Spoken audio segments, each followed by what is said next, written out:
చిల్లకూరు మండలం ఓడూరు గ్రామ రెవెన్యూ పరిధిలో 2018వ సంవత్సరంలో ఎస్సీ లబ్ధిదారులకు మంజూరైన సాగు భూములకు ఇప్పటివరకు హద్దులు చూపించకుండా కావాలనే కాలయాపన చేస్తూ లోకాయుక్త కోర్టుకు తప్పుడు నివేదిక పంపిన సచివాలయం సర్వేయర్, వీఆర్ఓ, మండల రెవెన్యూ ఇన్స్పెక్టర్లపై చట్టరీత్యా చర్యలు తీసుకొని లబ్ధిదారులకు తక్షణమే భూముల హద్దులు చూపించి న్యాయం చేయవలసిందిగా సోమవారం జిల్లా కలెక్టర్కు ఇవ్వడం జరిగింది. ఇక ఏపీ ప్రజా కుల సంఘాల వేదిక రాష్ట్ర అధ్యక్షులు ఎల్వి సుబ్బయ్య తెలిపారు. మహోదయులకు వినయపూర్వక నమస్కారం. నేను ఎల్వి సుబ్బయ్య, ఏపీ ప్రజా కుల సంఘాల ఐక్య వేదిక రాష్ట్ర అధ్యక్షుడిని. కింద తెలిపిన విషయాలను మీ దృష్టికి తీసుకువస్తున్నాను. నెల్లూరు జిల్లా చిల్లకూరు మండలం ఓడూరు గ్రామ రెవెన్యూ పరిధిలో 2018వ సంవత్సరంలో 4 ఎస్టీ లబ్ధిదారులకు సాగు భూములు మంజూరు చేసి సంబంధిత పత్రాలు కూడా చిల్లకూరు మండల రెవెన్యూ అధికారులు జారీ చేయడం జరిగిందన్నారు.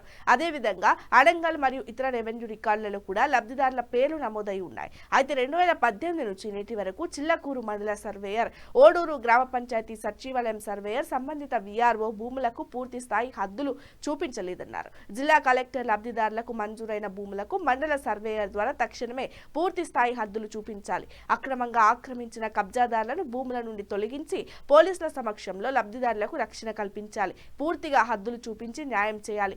లోకాయుక్త కోర్టుకు తప్పుడు నివేదిక పంపిన వీఆర్ఓ, మండల రెవెన్యూ ఇన్స్పెక్టర్ మరియు సచివాలయం సర్వేయర్లపై చట్టరీత్యా కఠిన చర్యలు తీసుకోవాలన్నారు.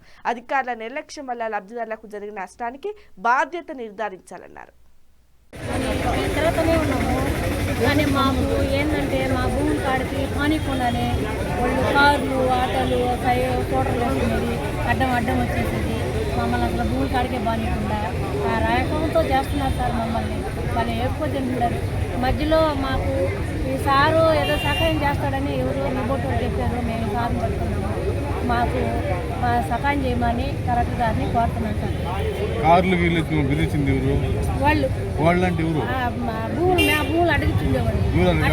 వాళ్ళ పేరేం పేరు? వాళ్ళ పేర్లు మేము మామూలుగా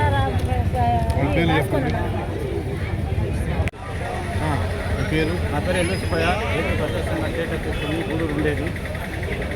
ఇక్కడ ఉండేవాళ్ళు బ్యాక్ సైడ్ ఉండే వాళ్ళందరూ చిల్లకూరు మండలం ఓడూరు గ్రామంలోని 1181 నుంచి 1189 వరకు వీళ్ళకి నలుగురికి 2018లో భూములు ఇస్తే ఇంతవరకు 8 ఏళ్ళు అవుతున్న వాళ్ళు భూములు చూపించారు. గతంలో తెలుగుదేశం ప్రభుత్వం ఇస్తే ఇప్పుడున్న ప్రభుత్వం తెలుగుదేశం అయినా కూడా అక్కడ అధికారులు కోర్టులు చూపించకుండా నాన్న ఇబ్బందులు పెట్టుకుని రౌడీలు చేస్తున్నారు. అక్కడ కొంతమంది ఇళ్ళు ఓల్డ్ ఇస్తుంది, కానీ ఇక్కడ పట్టాలు ఉన్నాయి, రికార్డు పరంగా అన్నీ ఉన్నాయి. అయినా సరే అక్కడ వీళ్ళు పోతే దౌర్జన్యం చేయడం, రౌడీలు బెదిరింపు జరుగుతుంది. ఈ విషయంపై అధికారులు చూపించినప్పుడు ఇంతవరకు ఎటువంటి యాక్షన్ తీసుకోకపోగా వీళ్ళు అమాయకులకి, పేదోళ్ళకి వాళ్ళని దౌర్జన్యం చేస్తున్నారు గ్రామస్తుల ఊళ్ళో. ఈ విషయంపై మేము కలెక్టర్ గారికి ఆల్రెడీ లోకాయుక్తగా కేసు వేసాం. 2648 కోర్టు కేసు జరుగుతుంది. ఈ నెల 18 లోపల వాళ్ళు భూమి చూపించమంటే ఇంతవరకు వాళ్ళు అసలు అనుకోనేలే. అక్కడ ఉండే మండల సర్వేరు అవినీతి అక్రమాలు పాల్పడుతూ ఈ విధంగా పేదవాళ్ళని ఇబ్బంది పెడుతున్నారు. ఈ విషయంపై ప్రజా సంఘాల తరఫున ఎన్ని ఫిర్యాదులు ఇచ్చినా సరే, గతంలో తిరుపతిలో ఉన్నప్పుడు అక్కడ ఇచ్చాం, 100 ఇచ్చాం, అయినా స్పందన లేదు. ఇప్పుడు కూడా ఇచ్చినా కూడా అది ఎన్ని సంవత్సరాలు అవుతుందో మళ్ళీ 3 నెలలు వాయిదా వేశారు. అంటే వాయిదాలు వేసుకుంటూనే పోతారు. ఎప్పటికి వాళ్ళకి ఇస్తారు భూములు? అసలు భూములే హద్దులు చేయకుండా చూపించేసినట్టు 30 ఏళ్ళు సాగులు రాశారు. అంటే 8 ఏళ్ల క్రితం భూములు ఇస్తే 30 ఏళ్ళు సాగులు రాశారంటే ఎంత విలువగా చేస్తారు రెవెన్యూ వాళ్ళు. అవినీతి అక్రమాలు పాల్పడుతూ దారుణంగా ప్రవర్తిస్తారు ఈ ప్రభుత్వం. కాబట్టి వెంటనే ఆ భూములు వాళ్ళు చూపించి న్యాయం చేస్తున్నగా డిమాండ్ చేస్తారు. కొంతమంది ఎస్సీలు వీళ్ళు వచ్చి అరుంధతి, వాళ్ళు వచ్చి హరిజనులు. ఇక్కడ ఏంటంటే వీళ్ళ భూములు అక్కడికి పోతే వాళ్ళకి దౌర్జన్యం చేస్తూ మాకు ఫలానా రాజకీయ నాయకులు అండదండలు ఉన్నాయని చెప్పి రమణ సుబ్బమ్మ, ఏగా రమణయ్య, వంక రమణయ్య వచ్చారు బెదిరించారు. వాళ్ళు ఏ రాజకీయ నాయకులు? ఏ పార్టీ అని తెలియదు. మాత్రం పార్టీ అని ఏం లేదు. మాకు నాయకులు స్థానిక అధికారులు మీరు పోవచ్చు కదా. పోయినారు, ధర్నాలు చేసాం, అన్నీ చేసాం. ఇదిగో చేస్తాం, అదిగో చేస్తాం, భూములు కాడికి వచ్చి మనం రౌడీ తింటారు. కారు జీపుల్లో వస్తున్నారు. అది వీడియో కూడా కోర్టులో మీకు ఏమని ఇచ్చారు? ఈ నెల 18 లోపల చూపించమన్నారు. భూములు చూపించమని చెప్పారు. ఆ కాపీ మీరు కలెక్టర్ ఇచ్చారా? ఇచ్చాము. గూడూరులో కూడా ఇచ్చాము, ఎంఆర్ఓకి ఇచ్చాము. ఎంఆర్ఓ అప్పుడు అక్కడ రిటైర్డ్ అయిపోయారు.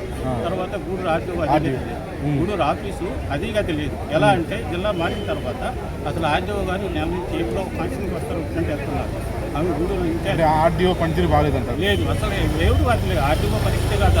డిపార్ట్మెంట్తోనే అక్కడ పది దారుణంగా పట్టించిన వాళ్ళే లేరు. అసలు పడిగాపులు కాస్తున్నారు. పోయిన వారం అయితే పడిగాపులు కాస్తారు. అయినా ఆర్డీఓ గారు రాలేదు. జిల్లా కలెక్టర్ గారు ఏం చేస్తారు, అక్కడ ఆర్డీఓ చేయలేదు.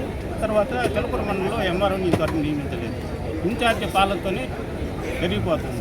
ప్రజా సమస్యల మీద జిల్లా కలెక్టర్ కాడికి ఇక్కడ అధికారులు చేస్తే స్థానికంగా ఎంఆర్ఓ కావచ్చు, ఎండిఓ కావచ్చు, మున్సిపల్ కమిషనర్ కావచ్చు, ఎవరైనా సరే వాళ్ళు స్థానికంగా వాళ్ళు ప్రజా సమస్యలు పరిష్కారం చేస్తే జిల్లా కలెక్టర్ కాడికి ఇంత డబ్బులు పెట్టుకొని వీళ్ళు ఖర్చు పెట్టుకొని రావాల్సిన అవసరం లేదు. ప్రజా సమస్యల కోసం గ్రీవెంట్ డే పెట్టారు. దేనికి పెట్టారు గ్రీవెంట్ డే?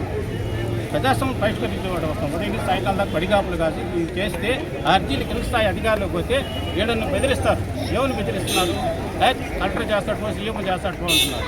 అలాంటప్పుడు దేనికి ఇది దేనికి చేస్తున్నారు?